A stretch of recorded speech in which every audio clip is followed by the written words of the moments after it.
Mitai Meki Lindrikpa was asking Miam Matanga Hojita Patoki with the Gisu when I come back. Masi record me. General Secretary na Magi Makum Hambawaro Piva Matam the Su training ama was asking the big wing on the Su Pangiva. Masida expert Kara, I would be training Pigadaba. Kara Lokopada issue Yozagi, Aduga, Oza Champalanchu. Akoisi mi Taram Tramanga da Oza Champalanchu issue Yozagi. Do Hotongan Tongana Lalanga, Yujuboti Dama, Aduga, Dalagi, Mapamada, Iskulamada. At the Maito Makoi, Ozamani Kumarsu. Ako'y dumain na chatmin nagi, duga may date da chatmin nagi. Masigi tinabasida, kaya dagi thawai yaw kiba, bitay me kim pangda. Kaya dagi thawai yaw kiba, experts in manungda, ako'y Oza Champalan siya mani. Ozamani Kumar ga, Oza Champalan ga, ani ikenab siya. Ozamani Kumar sina, Masagi Institute amada, bitay me hektam bibo, zaway na label. Oza Champalan sina, Mitai make us minor like Tamba Hortory Highways, the Hawaii Yaw, Santalaka, the Masai background, Amadi, I know among the lake. And he said some Janaraga, but it's at whole Sida Paminaba, Matamda, Tonganba arguments in me, Magi brains in the lakes. Aduna, Masikamai ini, Masikamai Haini, Murum Nanakari, Manipuragi and Bamaya, online they download to Bamaya, Masisida Taugiba. Magi works there. I can be the heck notification through the Gina, Nasi Pavosida, was that Manik Mark, who is not the Vida, was that some plan, quite number one, the Tambe, Masi Mite make Haina of language. Aduna Nasai Haiba, Yam Pavas Hatra Dinate, Adupo, Amam Nopo Dinal Dayan in 92% Hangi Haise, Hatagi the Wanate. I the Ausigi retired life the Mite makes a Hainaba, Madu type Tonaba. Aduga masigi lonsum na karino aduga mapi na karino aduga setup na karino kar mamatam na karisi na biya kar mamatam na karisi na biya di haina masigi waigi kupti na titina aduga tungan ba English ki words sinsi akoi transliterate into mite make torgade kyam sathina problem mayok nagadagi hai basigi wakhan kwai khan ki bami se oza sampla hojiksu magi wakhan si Masida Yungagalay. Masida Nasaiki, a Ozaman Kumanorim Sana, like Mr. Tako, the Pungo Peak, Thursday, with the Apun Kudamgi, Chanabigi Wang, Mother, my Thursday, so Kusala Haise. Masi Sida Matamdu Sum Tuantuanda, Ozagi, English Wahi, Mayam later, Mayamle, Masi Sincere, a Hoji powder labor, Mite Meki, a rules there. Masi is a follow the way even there. Aduna Handaksi Aina NCRT Delhi the like Amagi review them the Sasser within me pay. Madugi reviewed the woman in a Kanzer key to the was some plan Ningsang Delhi the pump on that. Masigi who ruled follow the Buddha pronunciation see Haidopi Yad or Wessing said. Masi Sinsi Makoina Nasagi. English ki terms Hindu oza president ki wahida. English ki terms Hindu mite onda handupun ngai masagi form do dum legislation no hai base. Masi amuk mite make transliterate to ko matam sida. Ngasai mite meki who's follow the rules ya. Masi no follow to bangam do maya mama hai ba likes this way thing na re. Matam da ai na kwai di mamal yam na ai brain da lakhin so da samplan. Maramdi masi yau na wakhan khan bangamba Akoi Mete Murta, Eko Asamda, Akobrakbili, the Inak Naino, Oza Champalan, development of the Waris Hanagia. Madam de Kaina, the Masi, Mayok Mercado Port. Aduna, Oza Champalan, Nasi, Matamdu, Tuan Bakia, download Toruga, YouTube, Yanga, Manipur, like Sielaga, Gazette notification camera, collector, how's it called the Mete, Meki Maramda, by the Giamna. What's a collection, Tauserba. ꯍꯥꯏꯗꯤ ꯀꯅꯥꯒꯨꯝꯕ ꯑꯍꯜ ꯑꯃ ꯍꯥꯏꯔꯒꯗꯤ ꯑꯣꯖꯥ ꯁꯝꯄ꯭ꯂꯥꯟꯁꯦ ꯍꯥꯏꯕ ꯑꯃ ꯊꯣꯛꯏ ꯑꯩ ꯋꯥꯈꯜꯗ ꯑꯩꯅ ꯈꯪꯖꯕꯗ ꯑꯣꯖꯥ ꯃꯅꯤꯀꯨꯃꯥꯔ ꯅꯥꯎꯔꯦꯝꯆꯥ ꯃꯤꯇꯩ ꯃꯌꯦꯛꯀꯤ ꯃꯔꯝꯗ ꯃꯥꯒꯤ ꯅꯣꯂꯦꯖ ꯌꯥꯝꯅ ꯂꯩ ꯑꯗꯨꯒ ꯉꯁꯥꯏ ꯃꯁꯥꯅꯁꯨ ꯃꯁꯥꯕꯨ ꯁꯛ ꯇꯥꯛꯄ ꯃꯇꯝꯗ ꯑꯩꯈꯣꯏꯒꯤ ꯃꯤꯇꯩ ꯃꯌꯦꯛꯀꯤ ꯃꯄꯤ ꯂꯥꯏꯔꯤꯛ ꯄꯨꯊꯣꯛꯈꯤꯕ ꯑꯗꯨꯒꯨꯝꯕ ꯑꯃꯁꯨ ꯑꯣꯏꯕꯅꯤꯅ ꯃꯥꯒꯤ ꯕ꯭ꯔꯦꯟꯗꯁꯨ ꯁꯤꯒꯨꯝꯕ ꯕꯨꯛꯂꯦꯠꯀꯨꯝꯕ ꯑꯃ ꯄꯨꯊꯣꯛꯄ ꯁꯤꯗ ꯃꯤꯇꯩ ꯃꯌꯦꯛꯀꯤ ꯃꯄꯤ ꯂꯥꯏꯔꯤꯛꯁꯤ ꯄꯨꯊꯣꯛꯄꯁꯦ ꯃꯁꯤ ꯃꯥꯅꯁꯨ ꯄꯨꯊꯣꯛꯑꯒ ꯃꯌꯥꯝꯁꯤꯡꯗ ꯆꯠꯅꯍꯜꯂꯒ ꯀꯔꯤꯒꯨꯝꯕ ꯑꯐ ꯐꯠꯇ ꯐꯤꯗꯕꯦꯛ ꯀꯌꯥꯃꯔꯨꯝ ꯑꯦꯗꯚꯥꯟꯁ ꯑꯣꯏꯅ ꯂꯩꯈ꯭ꯔꯕꯅꯤꯅ ꯅꯧꯅ ꯑꯃꯈꯛ ꯃꯥꯏ ꯃꯈꯨꯠꯇ ꯔꯤꯚ꯭ꯌꯨꯋꯔ ꯑꯣꯏꯅ ꯄꯤꯔꯨꯕꯁꯦ ꯃꯁꯤꯁꯤꯗ ꯃꯥꯅ ꯌꯦꯡꯉꯛꯄ ꯃꯤꯠꯌꯦꯡꯗꯨꯒ ꯑꯇꯣꯞꯄ ꯃꯤ ꯑꯃꯅ ꯌꯦꯡꯕ ꯃꯤꯠꯌꯦꯡꯒ ꯑꯅꯤꯁꯤ ꯁꯣꯏꯗꯅ ꯈꯦꯠꯅꯒꯅꯦꯕ ꯃꯔꯝꯗꯤ ꯃꯥ ꯃꯥꯡꯖꯧꯅꯅ ꯃꯗꯨꯒꯤ ꯂꯥꯏꯔꯤꯛꯇꯨ ꯍꯥꯟꯅꯗꯒꯤ ꯄꯨꯊꯣꯛꯇꯅ ꯂꯣꯏꯈ꯭ꯔꯕ ꯃꯤ ꯑꯃꯅꯦꯕ ꯑꯗꯨꯒ ꯐꯤꯗꯕꯦꯛꯁꯨ ꯐꯪꯈ꯭ꯔꯕ ꯃꯤ ꯑꯃꯅꯦꯕ ꯑꯗꯨ ꯕꯨꯛ ꯔꯤꯚ꯭ꯌꯨ ꯇꯧꯕꯁꯦ ꯑꯣꯖꯥ ꯃꯅꯤꯀꯨꯃꯥꯔ ꯂꯥꯏꯔꯤꯛ ꯐꯣꯡꯕ ꯅꯨꯃꯤꯠꯇ ꯕꯨꯛ ꯔꯤꯚ꯭ꯌꯨ ꯇꯧꯕꯁꯤ ꯑꯩꯈꯣꯏꯒꯤ ꯀꯦꯇꯦꯒꯣꯔꯤ ꯃꯌꯥꯝ ꯂꯩ ꯕꯨꯛ ꯔꯤꯚ꯭ꯌꯨ ꯇꯧꯕꯁꯤ ꯄ꯭ꯔꯤꯚ꯭ꯌꯨ ꯇꯧꯕ ꯑꯃ ꯂꯩ ꯑꯣꯖꯥꯒꯤꯁꯤ ꯑꯩꯅ ꯁꯨꯝ ꯈꯟꯖꯕꯗ ꯉꯔꯥꯡꯒꯨꯝꯕꯒ ꯈꯟꯅꯔꯝꯃꯒꯗꯤ ꯌꯥꯝ ꯐꯔꯝꯕꯅꯦ ꯈꯜꯂꯤ ꯃꯔꯝꯗꯤ ꯑꯁꯣꯏ ꯑꯉꯥꯝ ꯈꯤꯇꯪ ꯆꯨꯝꯊꯣꯛꯄꯤꯅꯕꯒꯤ ꯐꯝꯃꯤꯟꯅꯕꯗꯣ ꯃꯗꯨꯒꯤ ꯃꯐꯝꯗꯨꯗ ꯌꯥꯝꯅ ꯐꯔꯝꯃꯦ ꯍꯥꯏꯅ ꯈꯜꯂꯤ ꯃꯔꯝꯗꯤ ꯀꯩꯒꯤꯅꯣ ꯍꯥꯏꯗ ꯑꯩꯈꯣꯏꯒꯤ ꯄꯦꯄꯔꯗ ꯐꯣꯡꯕ ꯅꯠꯇ꯭ꯔꯒꯅ ꯖꯔꯅꯦꯜꯗ ꯍꯥꯞꯄ ꯅꯠꯇ꯭ꯔꯒꯅ ꯏꯁꯥꯒꯤ ꯄ꯭ꯔꯣꯐꯥꯏꯜ ꯑꯃꯗ ꯊꯥꯡꯒꯠꯄ ꯅꯠꯇ꯭ꯔꯒꯅ ꯄꯥꯕ꯭ꯂꯤꯛ ꯄ꯭ꯂꯦꯠꯐꯣꯝꯗ ꯍꯥꯏꯕ ꯑꯁꯤꯒꯨꯝꯕꯁꯤꯡꯁꯦ ꯂꯣꯏ ꯈꯦꯠꯅꯩ ꯑꯗꯣ ꯂꯅꯥꯏ ꯑꯣꯏꯅ ꯉꯥꯡꯅꯕ ꯁꯤꯁꯤꯡꯁꯦ ꯂꯣꯏ ꯈꯦꯠꯅꯩ ꯑꯗꯣ ꯑꯣꯖꯥꯅ ꯉꯁꯥꯏꯒꯤ ꯑꯁꯣꯏ ꯑꯔꯥꯟ ꯌꯥꯎꯔꯒꯗꯤ ꯇꯥꯛꯄꯤꯔꯛꯅꯕ ꯅꯤꯡꯁꯤꯡꯖꯔꯤ ꯍꯥꯏꯁꯦ ꯃꯁꯤꯁꯤ ꯏꯔꯤꯕ ꯃꯤꯗꯨꯒꯤ ꯅꯣꯂꯨꯛꯆꯕꯗꯨꯅꯦꯕꯀꯣ ꯃꯌꯥꯝꯗ ꯃꯥꯒꯤ ꯑꯁꯣꯏ ꯑꯉꯥꯝꯁꯤꯡꯗꯨ ꯃꯥ ꯑꯦꯛꯁꯦꯞ ꯇꯧꯒꯅꯤ ꯍꯥꯏꯕꯅꯦꯕꯀꯣ ꯃꯁꯤ ꯂꯥꯏꯔꯤꯛ ꯐꯣꯡꯕ ꯅꯨꯃꯤꯠꯁꯦ ꯃꯁꯤꯗꯤ ꯍꯔꯥꯎꯕ ꯐꯣꯡꯗꯣꯛꯄ ꯅꯨꯡꯉꯥꯏꯕ ꯐꯣꯡꯗꯣꯛꯄ ꯑꯗꯨꯒ ꯃꯁꯤꯗ ꯆꯠꯅꯕꯤ ꯈꯔ ꯑꯩꯈꯣꯏꯒꯤ ꯀ꯭ꯔꯤꯇꯤꯖꯝꯒꯤ ꯇꯣꯉꯥꯟ ꯇꯣꯉꯥꯟꯕ ꯑꯩꯈꯣꯏꯒꯤ ꯃꯌꯥꯝ ꯑꯃ ꯂꯩꯈ꯭ꯔꯦ ꯃꯗꯨ ꯗꯣꯝꯗ ꯆꯠꯇꯕꯤꯗ ꯑꯩꯈꯣꯏꯒꯤ ꯁꯣꯔꯠ ꯑꯦꯅꯥꯂꯥꯏꯁꯤꯁ ꯍꯥꯏꯕ ꯑꯃ ꯂꯩ ꯃꯁꯤ ꯃꯌꯥꯝꯅ ꯑꯗꯨꯝ ꯄꯥꯝꯅꯩ ꯏꯁꯇ꯭ꯔꯦꯡꯁꯤ ꯍꯥꯟꯅ ꯍꯥꯏꯕꯤꯌꯨꯀꯣ ꯂꯥꯏꯔꯤꯛꯁꯤꯒꯤ ꯏꯁꯇ꯭ꯔꯦꯡꯁꯤ ꯍꯥꯟꯅ ꯍꯥꯏꯕꯤꯌꯨ ꯃꯁꯤꯒꯤ ꯂꯥꯏꯔꯤꯛꯁꯤ ꯀꯗꯥꯏꯗ ꯐꯔꯤꯅꯣ ꯍꯥꯏꯁꯦ ꯃꯁꯤ ꯌꯥꯝ ꯍꯥꯏꯕꯤꯌꯣꯕꯀꯣ ꯂꯥꯏꯔꯤꯛ ꯐꯣꯡꯕ ꯅꯨꯃꯤꯠꯁꯤꯗ ꯑꯗꯨꯒ ꯃꯥꯒꯤ ꯋꯤꯛꯅꯦꯁꯀꯨꯝꯕ ꯀꯔꯤꯒꯨꯝꯕ ꯂꯩꯔꯒꯗꯤ ꯃꯗꯨ ꯈꯔ ꯁꯤ ꯉꯁꯥꯏ ꯄꯟꯈꯤꯕ ꯂꯣꯟꯁꯨꯝꯗ ꯑꯩꯈꯣꯏꯒꯤ ꯆꯩꯇꯞ ꯇꯞꯁꯜꯂꯝꯕ ꯈꯣꯠꯆꯜꯂꯝꯕ ꯇꯧꯍꯩꯗꯕ ꯃꯌꯥꯝ ꯑꯃ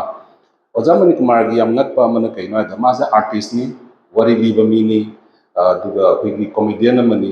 ꯃꯥꯒꯤ ꯚꯣꯏꯁꯁꯦ ꯑꯩꯈꯣꯏꯅ ꯉꯥꯡꯅꯕ ꯚꯣꯏꯁꯁꯦ ꯅꯠꯇꯕ ꯚꯣꯏꯁ ꯑꯃ ꯃꯥ ꯁꯤꯖꯤꯟꯅꯒꯅꯦꯕ ꯑꯥꯔꯇꯤꯁ ꯑꯃ ꯑꯣꯏꯅ ꯑꯗꯨꯅ ꯃꯥꯒꯤ ꯚꯣꯏꯁꯁꯤꯅ ꯇꯥꯔꯤꯕ ꯃꯤꯁꯤꯡꯁꯤꯗ ꯉꯁꯥꯏꯒꯤ ꯋꯥꯔꯤ ꯂꯤꯕ ꯀꯂꯥꯀꯥꯔ ꯑꯃꯅ ꯚꯥꯕꯣꯛꯁꯤꯡꯁꯤꯕꯨ ꯁꯨꯝꯍꯠꯅꯕꯒꯤꯗꯃꯛꯇ ꯁꯤꯖꯤꯟꯅꯕ ꯃꯥꯒꯤ ꯀꯂꯥꯒꯤ ꯑꯣꯏꯕ ꯍꯩꯕ ꯁꯤꯡꯕꯁꯤꯡꯗꯣ ꯃꯗꯨ ꯁꯤꯖꯤꯟꯅꯔꯒ ꯍꯥꯏꯔꯛꯄꯗ ꯅꯣꯛꯍꯟꯕꯁꯨ ꯉꯝꯃꯤ ꯁꯥꯎꯍꯟꯕꯁꯨ ꯉꯝꯃꯤ ꯅꯨꯡꯉꯥꯏꯍꯟꯕꯁꯨ ꯉꯝꯃꯤ ꯂꯣꯏ ꯉꯝꯃꯦꯕ ꯑꯩꯈꯣꯏꯅ ꯌꯦꯡꯉꯤꯁꯤꯅ ꯂꯥꯏꯔꯤꯛꯇꯨꯒꯤ ꯏꯁꯇ꯭ꯔꯦꯡꯁꯦ ꯀꯗꯥꯏꯗ ꯂꯩꯕꯒꯦ ꯍꯥꯏꯕ ꯑꯃ ꯑꯗꯒꯤ ꯂꯥꯏꯔꯤꯛꯇꯨꯒꯤ ꯋꯤꯛꯅꯦꯁꯁꯦ ꯃꯤꯄꯨꯝ ꯈꯨꯗꯤꯡꯃꯛꯀꯣ ꯑꯩꯅ ꯅꯍꯥꯟꯁꯨ ꯑꯗꯨꯝ ꯍꯥꯏꯖꯕꯗꯨꯅꯤ ꯐꯅ ꯌꯥꯝꯅ ꯑꯩꯅ ꯌꯨꯝꯁꯦ ꯇꯔꯨ ꯇꯔꯨꯅ ꯊꯝꯒꯦ ꯍꯥꯏꯅ ꯈꯜꯂꯁꯨ ꯎꯐꯨꯟꯗꯤ ꯑꯗꯨꯝ ꯊꯥꯡꯒꯅꯦꯕ ꯈꯔꯗꯤ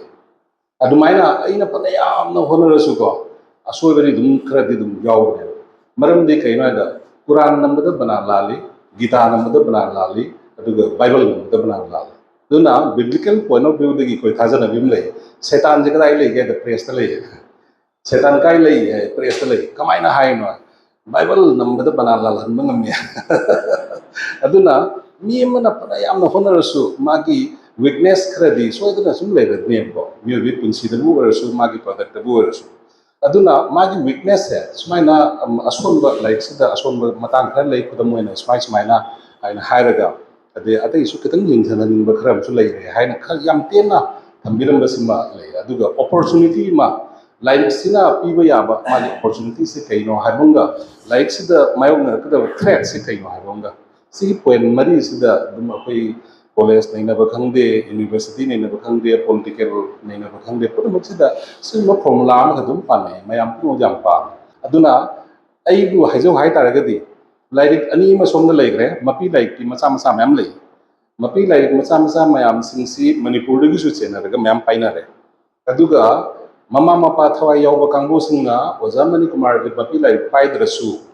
ꯑꯣꯖꯥꯅ ꯄꯨꯊꯣꯛꯇꯣꯔꯤꯕ ꯃꯄꯤ ꯂꯥꯏꯔꯤꯛꯁꯦ ꯄꯥꯏꯗ꯭ꯔꯁꯨ ꯃꯣꯏ ꯈꯔ ꯈꯔ ꯑꯗꯨꯝ ꯍꯩꯅꯔꯦꯕꯀꯣ ꯃꯔꯝꯗꯤ ꯑꯣꯟꯂꯥꯏꯟꯗ ꯒꯨꯒꯜꯗ ꯅꯝꯃꯒ ꯑꯩꯈꯣꯏꯒꯤ ꯐꯣꯇꯣꯗꯕꯨ ꯑꯣꯏꯔꯁꯨ ꯀꯔꯤꯗꯁꯨ ꯚꯤꯗꯤꯑꯣꯗꯕꯨ ꯑꯣꯏꯔꯁꯨ ꯐꯪꯅꯔꯕꯅꯤꯅ ꯂꯣꯏ ꯂꯩꯔꯦ ꯍꯧꯖꯤꯛ ꯑꯣꯖꯥ ꯃꯅꯤꯀꯨꯃꯥꯔ ꯅꯥꯎꯔꯦꯝꯆꯥꯒꯤ ꯄꯨꯊꯣꯛꯏꯕ ꯂꯥꯏꯔꯤꯛ ꯑꯃꯗꯤ ꯑꯇꯣꯞꯄ ꯑꯩꯈꯣꯏ ꯒ꯭ꯔꯨꯞ ꯑꯃꯅ ꯄꯨꯊꯣꯛꯏꯕ ꯂꯥꯏꯔꯤꯛꯁꯦ मसी एंटायर फैमिली सिंगसिदा फंगहल्लबसु अदुगा अतोपा अमदुसु फंगहल्लबसु ओजा मनि कुमार गी लाइक तो याम फजे अइंगोंद लेहेबको अदुमाइना ओजाना सो अइंगोंद नुसिबिना खुदोल तगमिरक्तना अइनासु मदु पाइजगे मदु मयामदसु अइना उचगना याम कन्ना खंजगे अदुमाइना मतम लाखिनी दुम तबु थेंगि थेंगसु अइ दुम ओजागी दु अइ फीडबैक मचामगी दु पीगिनेबको दुम याम फजबा लाइक याम कन्ना होनाव अदुना मणिपुरी साहित्य परिषद से एस ए पेरेंट बॉडी अमा होइना मागसु फॉर्मेलिटीज अमदा हाइरिबो मागी ब्रांचेस सिंसी खुथांगदगी हौजिक हौजिक मितै मेगना लाइक तंबा हौरप मतमसिदा मायोकनरिबा प्रॉब्लम सिंसिदा मसागी रिमेडी अमा पाइखतपगी तंगाय फदबा लैबने मदुदा अखोई फाइदगी फरिदी कैनादा ओजा चंपलान बथवाय याव मी अमा स्पेशल इनवाइटी अमा ओइना मरकसिदा यावरगा मखोईगी एकेडमिक सब कमिटी करिगी तौरिबा थबकसिदा मसागी मयुंगी करिगी पोथागदबा चटकदबा खोकदबा पुनोस लोय तोथोगा सोमदा लोयना कथोगा लैबनिना लाइक अमा पुथोगा ngam मसी आई याम साथेना हरावजै ओजा केनोगी चंपलानगी कथोकमलसे मसी को यामना अइना फन सिंथाजरी असिगुंबा लाइक अमा पुथोरपसिना नसाइगी ब्रांच नि खुथांगा से मणिकुमार की लाइक से ब्रांच नि खुथांगा कइनोदा यहोनबा यारो स्कूल सिंग नत्रगा पेरेंट्स सिंग यहोनबदा अवाबम मायोकनगने परिषद ऐसे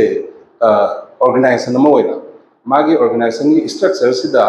सेंट्रल डिस्ट्रिक्ट अमदि ब्रांच लैबनिना डिस्ट्रिक्ट सिनकिबा ब्रांच सिनकिबा नोय नोयगी एरिया दा लैबा स्कूल सिंग तमिबा आंगांग सिंगगी पेरेंट्स सिंग पिउ हाइबा असिना चिंगबा सिंसी खुथांगदा यहोनगिनबगी अहानब खुनमदा कॉपी लिसिंग ओम धुइनी अखोई आइडिया अमग लोइना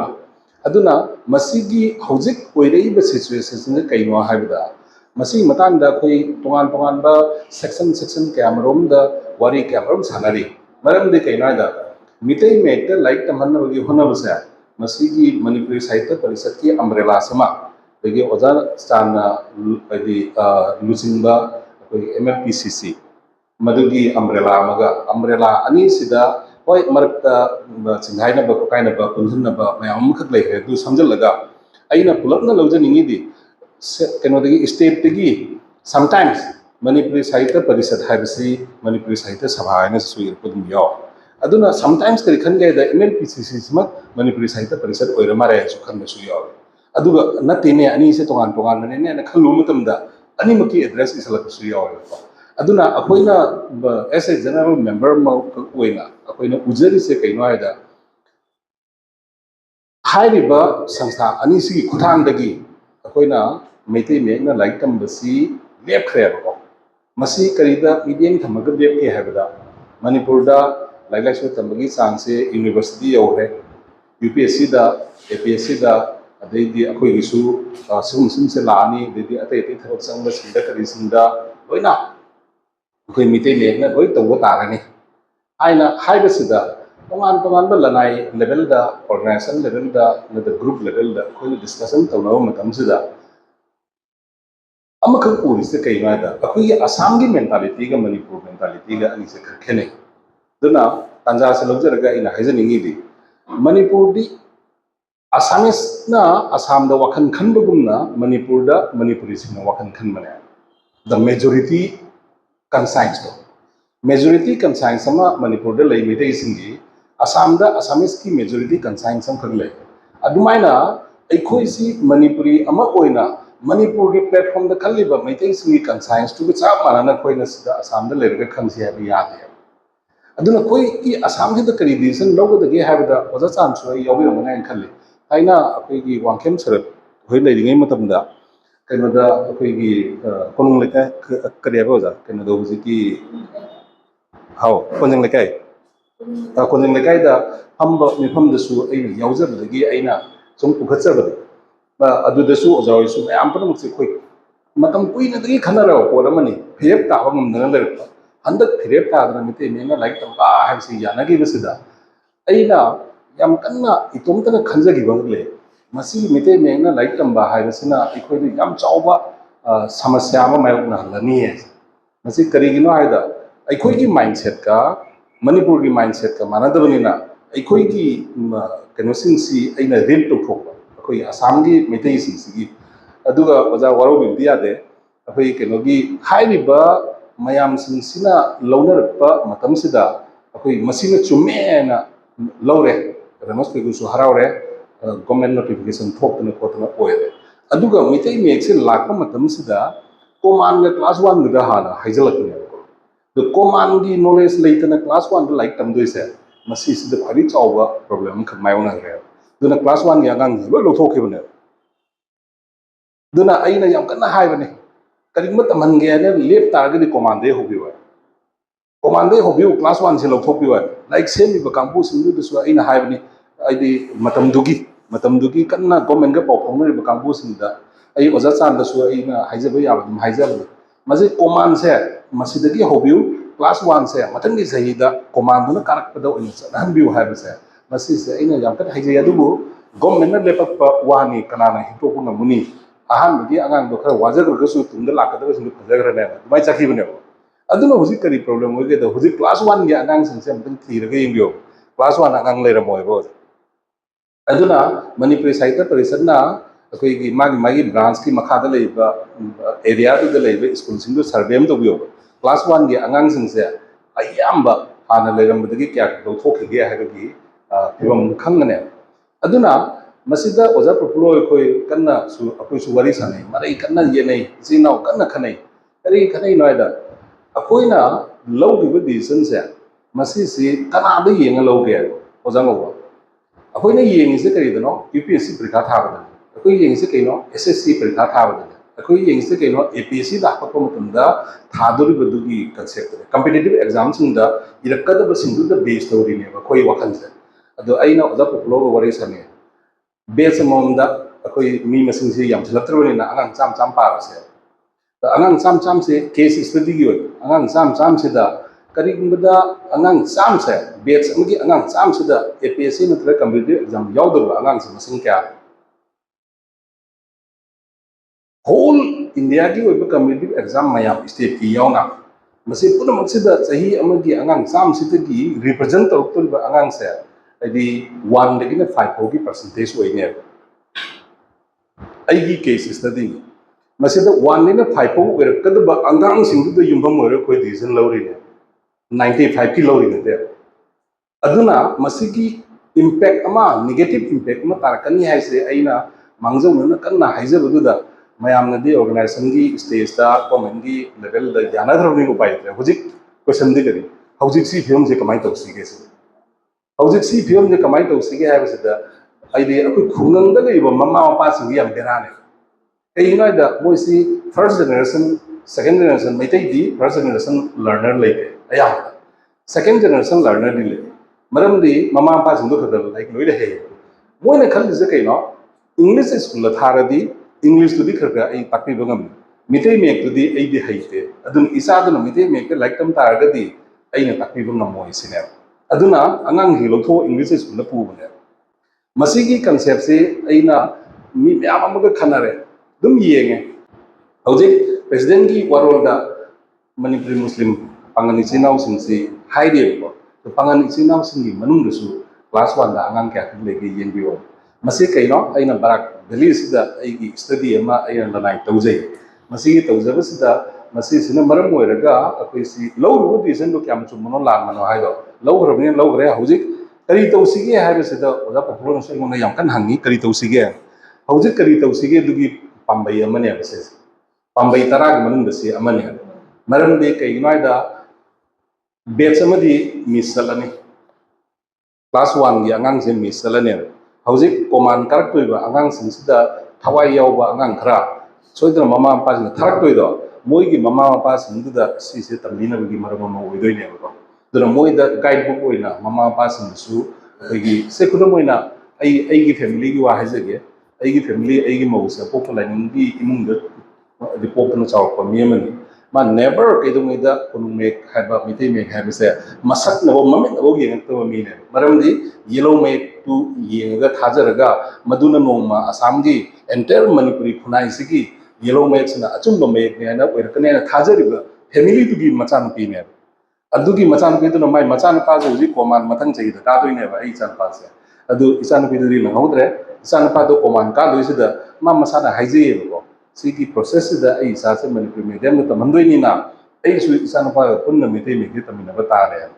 ꯍꯦꯇ꯭ꯔꯦꯠꯅꯦꯁ ꯑꯣꯏꯔꯤꯕ ꯃꯌꯦꯛꯇꯣ ꯃꯥ ꯍꯧꯖꯤꯛ ꯍꯩꯕ ꯇꯝꯗꯣꯔꯦꯕꯀꯣ ꯑꯗꯨꯒꯨꯝꯕ ꯃꯃꯥ ꯀꯌꯥ ꯊꯣꯔꯛꯀꯗꯒꯦꯕ ꯑꯗꯨꯒꯨꯝꯕ ꯃꯄꯥ ꯀꯌꯥ ꯊꯣꯔꯛꯀꯗꯒꯦꯕ ꯍꯧꯖꯤꯛꯁꯤ ꯇ꯭ꯔꯥꯏꯌꯦꯜ ꯑꯃꯅꯦꯕꯀꯣ ꯃꯁꯤ ꯂꯧꯔꯒ ꯃꯥꯅ ꯃꯥꯏ ꯃꯆꯥꯗꯨꯕꯨ ꯃꯌꯦꯛ ꯇꯥꯛꯄꯤꯕ ꯉꯝꯅꯕꯒꯤ ꯁꯤꯆꯨꯋꯦꯁꯟꯁꯦ ꯀꯌꯥꯝ ꯈꯟꯒꯗꯒꯦ ꯍꯥꯏꯁꯦ ꯑꯁꯥꯝꯒꯤ ꯃꯩꯇꯩꯒꯤ ꯃꯦꯟꯇꯥꯂꯤꯇꯤꯁꯦ ꯈꯪꯕꯒꯤ ꯗꯔꯀꯥꯔ ꯑꯃꯈꯛ ꯂꯩꯔꯦ ꯑꯗꯨꯅ ꯑꯩꯈꯣꯏ ꯏꯁꯇ꯭ꯔꯦꯇꯦꯖꯤ ꯈꯔ ꯌꯥꯠꯄꯒꯤ ꯃꯊꯧ ꯇꯥꯏ ꯃꯗꯨꯒꯤ ꯏꯁꯇ꯭ꯔꯦꯇꯦꯖꯤ 10ꯒꯤ ꯃꯅꯨꯡꯗ ꯑꯣꯖꯥ ꯁꯝꯄ꯭ꯂꯥꯟꯒꯤ ꯂꯥꯏꯔꯤꯛꯁꯦ ꯑꯃꯅꯤ ꯍꯥꯏꯅ ꯂꯧꯁꯤ ꯑꯇꯣꯞꯄ 7 ꯑꯃꯁꯨ ꯑꯩꯈꯣꯏ ꯂꯧꯈꯠꯁꯤ ꯑꯗꯨꯒ ꯃꯅꯤꯄꯨꯔꯤ ꯃꯦꯗꯤꯌꯝ ꯃꯩꯇꯩ ꯃꯌꯦꯛꯅ ꯇꯝꯗꯣꯏꯁꯦ ꯃꯁꯤꯁꯤ ꯑꯩꯈꯣꯏꯒꯤ ꯂꯧꯈ꯭ꯔꯕ ꯗꯤꯁꯤꯖꯟ ꯇꯧꯈ꯭ꯔꯕ ꯍꯣꯡꯗꯣꯛꯄ ꯌꯥꯔꯔꯣꯏꯗꯕ ꯄꯣꯠ ꯑꯃꯈꯛ ꯑꯣꯏꯔꯒꯗꯤ ꯁꯨꯃꯥꯏꯅ ꯈꯤꯇꯪ ꯑꯇꯣꯞꯄ ꯏꯁꯇ꯭ꯔꯦꯇꯦꯖꯤ ꯈꯔ ꯌꯥꯈꯠꯃꯤꯟꯅꯁꯦ ꯃꯔꯝꯗꯤ ꯀꯩꯅꯣ ꯍꯥꯏꯕꯗ ꯑꯣꯞꯁꯟ ꯑꯇꯩꯁꯨ ꯂꯩꯔꯝꯕꯅꯦꯕꯀꯣ ꯀ꯭ꯂꯥꯁ 6ꯇꯒꯤ ꯃꯩꯇꯩ ꯃꯌꯦꯛꯁꯦ ꯁꯕꯖꯦꯛ ꯑꯃ ꯑꯣꯏꯅ ꯍꯥꯞꯄꯝꯕꯁꯨ ꯌꯥꯏꯑꯕꯀꯣ ꯅꯠꯇ꯭ꯔꯒꯅ ꯍꯥꯏꯗꯤ ꯍꯥꯌꯔ ꯁꯦꯀꯦꯟꯗꯔꯤ ꯑꯩꯈꯣꯏꯒꯤ 11 12ꯇ ꯑꯦꯗꯚꯥꯟꯁ ꯃꯅꯤꯄꯨꯔꯤ ꯍꯥꯏꯅ ꯑꯃ ꯂꯩꯌꯦꯕꯀꯣ ꯍꯥꯏꯔꯤꯕ ꯑꯦꯗꯚꯥꯟꯁ ꯃꯅꯤꯄꯨꯔꯤꯗꯣ ꯃꯩꯇꯩ ꯃꯌꯦꯛꯀꯤ ꯑꯣꯏꯍꯜꯂꯝꯕꯁꯨ ꯌꯥꯏꯑꯕꯀꯣ ꯑꯗꯩꯗꯤ DSC ꯂꯧꯗꯣꯔꯤꯕ ꯑꯉꯥꯡꯁꯤꯡꯗꯣ ꯍꯧꯖꯤꯛꯀꯤ FIUGꯒꯤ ꯃꯇꯝꯗ DSC ꯂꯧꯗꯣꯔꯤꯕ ꯑꯉꯥꯡꯁꯤꯡꯗꯨ ꯃꯈꯣꯏꯒꯤ ꯄꯦꯄꯔꯁꯦ ꯑꯃꯗꯒꯤ ꯍꯦꯜꯂꯦ ꯑꯗꯨꯅ ꯔꯤꯒꯨꯂꯔ ꯃꯥꯒꯤ ꯁꯦꯃꯤꯁꯇꯔ ꯈꯨꯗꯤꯡꯒꯤ ꯑꯩꯈꯣꯏꯒꯤ DSC ꯄꯦꯄꯔ ꯑꯃꯃꯝ ꯃꯩꯇꯩ ꯃꯌꯦꯛꯀꯤ ꯑꯣꯏꯍꯜꯂꯝꯕꯁꯨ ꯌꯥꯏꯑꯕ ꯑꯩꯈꯣꯏꯅ ꯃꯩꯇꯩ ꯃꯌꯦꯛ ꯍꯩꯔꯒ ꯑꯁꯥꯝꯗ ꯁꯔꯚꯥꯏꯚ ꯇꯧꯕ ꯉꯝꯒꯗ꯭ꯔꯥ ꯍꯥꯏꯕꯁꯤꯁꯨ ꯀ꯭ꯋꯦꯁꯟ ꯑꯃꯅꯦꯕ ꯑꯗꯨꯅ ꯑꯩꯈꯣꯏꯅ APSC ꯌꯦꯡꯉꯨꯕ ꯑꯩꯈꯣꯏꯅ UPSC ꯌꯦꯡꯉꯨꯕꯗꯣ ꯍꯥꯏꯔꯤꯕ 5%ꯗꯨꯗ ꯂꯧꯔꯤꯕ ꯗꯤꯁꯤꯖꯟꯗꯨꯅ ꯑꯩꯈꯣꯏꯒꯤ ꯅꯦꯒꯦꯇꯤꯚ ꯏꯝꯄꯦꯛ ꯑꯃ ꯁꯣꯏꯗꯅ ꯑꯇꯩꯁꯨ ꯎꯔꯛꯈꯤꯅꯤ ꯑꯗꯨꯒ ꯀꯔꯤ ꯇꯧꯔꯛꯀꯗꯒꯦ ꯍꯥꯏꯕꯒꯤ ꯈꯟꯅꯔꯛꯄ ꯃꯇꯝꯗ ꯑꯈꯪ ꯑꯍꯩ ꯄꯔꯤꯁꯠ ꯚꯕꯟꯁꯤꯗ ꯂꯩꯔꯤꯕ ꯑꯇꯩ ꯅꯤꯡꯍꯩꯕ ꯍꯣꯏ ꯀꯔꯤ ꯍꯣꯏ ꯂꯩꯔꯤ ꯃꯌꯥꯝ ꯈꯟꯅꯕꯗ ꯌꯥꯎꯕꯤꯌꯨ ꯑꯗꯨꯒ ꯉꯁꯤ ꯑꯣꯖꯥꯒꯤꯁꯤ ꯑꯩꯅ ꯑꯗꯨꯝ ꯌꯦꯡꯕꯗ ꯌꯥꯝ ꯐꯖꯩ ꯃꯁꯤꯅ ꯁꯣꯏꯗꯅ ꯀꯅꯥꯒꯨꯝꯕ ꯊꯋꯥꯏ ꯌꯥꯎꯕ ꯃꯃꯥ ꯃꯄꯥꯁꯤꯡꯗꯗꯤ ꯃꯁꯤꯅ ꯌꯥꯝꯅꯃꯛ ꯃꯇꯦꯡ ꯑꯣꯏꯅꯒꯅꯤ ꯍꯥꯏꯕꯁꯤꯃ ꯑꯩ ꯂꯧꯖꯔꯤ ꯑꯗꯨꯒ ꯌꯥꯝꯅ ꯑꯩꯈꯣꯏꯒꯤ ꯀꯩꯅꯣ ꯑꯣꯏꯕ ꯑꯔꯥꯟꯕ ꯌꯥꯎꯕ ꯉꯁꯥꯏꯒꯤ ꯈꯨꯠꯅ ꯑꯣꯏꯔꯁꯨ ꯁꯦꯝꯗꯣꯛꯄꯤꯌꯨ ꯍꯥꯏꯕꯁꯤꯡꯗꯣ ꯑꯗꯨꯝ ꯌꯦꯡꯍꯟꯕ ꯌꯥꯏ ꯃꯗꯨ ꯄ꯭ꯔꯤꯟꯇꯤꯡ ꯃꯤꯁꯇꯦꯛꯅꯤ ꯀꯣ ꯑꯩꯈꯣꯏ ꯁꯦꯟꯅꯍꯧꯗꯕꯅꯤ ꯃꯗꯨꯗ ꯀꯅꯥꯅꯣ ꯃꯌꯥꯝ ꯑꯃ ꯁꯦꯟꯅꯕꯤꯔꯤꯕ ꯍꯥꯏꯁꯦ ꯐꯅꯌꯥꯝꯁꯨ ꯁꯦꯟꯅꯁꯅꯨ ꯉꯁꯥꯏꯁꯨ ꯑꯣꯖꯥ ꯆꯝꯄ꯭ꯂꯥꯟꯒ ꯑꯩꯒ ꯋꯥꯔꯤ ꯁꯥꯟꯅꯖꯕꯅꯤ ꯀꯝꯄ꯭ꯌꯨꯇꯔꯒꯤ ꯃꯣꯅꯤꯇꯔꯗ ꯂꯩꯔꯤꯉꯩꯗ ꯌꯦꯡꯕꯒ ꯄ꯭ꯔꯤꯟꯠ ꯑꯥꯎꯠ ꯇꯧꯔꯒ ꯌꯦꯡꯕꯒ ꯑꯅꯤꯁꯤꯁꯨ ꯈꯦꯠꯅꯩ ꯑꯗꯨꯅ ꯇꯣꯉꯥꯟ ꯇꯣꯉꯥꯟꯕ ꯃꯤꯗ ꯌꯦꯡꯕ ꯑꯇꯣꯞꯄ ꯃꯤꯁꯤꯡꯗ ꯌꯦꯡꯍꯟꯕ ꯑꯗꯨꯒ ꯃꯩꯇꯩ ꯃꯌꯦꯛꯀꯤꯗ ꯈꯔ ꯍꯦꯟꯅ ꯀꯨꯞꯅ ꯌꯦꯡꯕ ꯉꯝꯕ ꯑꯣꯖꯥ ꯃꯅꯤꯀꯨꯃꯥꯔ ꯅꯥꯎꯔꯦꯝꯆꯥꯗꯁꯨ ꯐꯣꯡꯗ꯭ꯔꯤꯉꯩꯗ ꯑꯃꯨꯛꯇꯪ ꯌꯦꯡꯍꯜꯂꯝꯃꯒꯗꯤ ꯍꯥꯏꯔꯤꯕ ꯑꯁꯣꯟꯕ ꯋꯤꯛꯅꯦꯁꯁꯤꯡꯁꯤꯒꯤ ꯆꯥꯡꯁꯦ ꯁꯣꯏꯗꯅ ꯍꯟꯊꯔꯛꯄꯅꯤ ꯍꯥꯏꯅ ꯈꯜꯂꯤ ꯑꯗꯨꯕꯨ ꯑꯩꯅ ꯃꯅꯤꯄꯨꯔꯤ ꯁꯥꯍꯤꯇ꯭ꯌ ꯄꯔꯤꯁꯠꯀꯤ ꯃꯁꯤ ꯈꯣꯡꯊꯥꯡꯁꯦ ꯃꯁꯤ ꯌꯥꯝꯅ ꯑꯐꯕ ꯈꯣꯡꯊꯥꯡ ꯑꯃꯅꯤ ꯍꯥꯏꯅ ꯑꯩ ꯃꯅꯤꯄꯨꯔꯤ ꯁꯥꯍꯤꯇ꯭ꯌ ꯄꯔꯤꯁꯠꯄꯨꯁꯨ ꯊꯥꯒꯠꯆꯔꯤ ꯑꯗꯨꯒ ꯑꯣꯖꯥ ꯂꯥꯏꯔꯂꯛꯄꯝ ꯆꯝꯄꯂꯥꯟꯅ ꯍꯧꯖꯤꯛꯀꯤ ꯃꯇꯝꯁꯤꯗ ꯁꯤꯒꯤ ꯇꯉꯥꯏꯐꯗꯕꯁꯦ ꯈꯪꯕꯤꯗꯨꯅ ꯁꯤꯒꯤ ꯊꯧꯗꯥꯡ ꯂꯧꯕꯤꯕꯁꯦ ꯃꯁꯤꯒꯤꯗꯃꯛꯇꯁꯨ ꯉꯝꯈꯩ ꯂꯩꯇꯅ ꯊꯥꯒꯠꯆꯔꯤ ꯃꯌꯥꯝ ꯄꯨꯝꯅꯃꯛꯄꯨ ꯍꯔꯥꯎ ꯐꯣꯡꯗꯣꯛꯆꯔꯤ